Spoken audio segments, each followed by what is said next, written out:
এই হলো সেই কানাইশোর পাহাড়। আর পাহাড় পুজো বৃষ্টি হবে না সেটা কখনো হয়?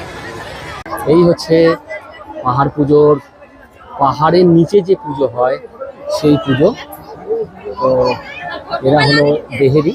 কি পরিমাণ মানুষ এখানে এসেছেন সেটাও দেখতে পাচ্ছেন।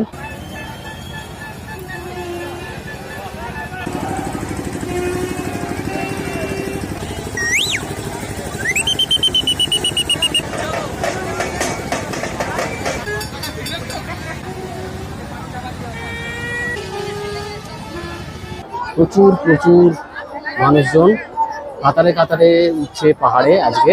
কোথা থেকে এসেছেন আপনারা দাদা? কেন্দ্রাপড়া থেকে এসেছি। হ্যাঁ, কেন্দ্রাপড়া। কেন্দ্রাপড়া থেকে। বাহ, পুজো দিলেন? হ্যাঁ, দেওয়া হয়েছে। বেশ। না না। কেমন লাগলো ভিডিওটা অবশ্যই সেটা জানাবেন।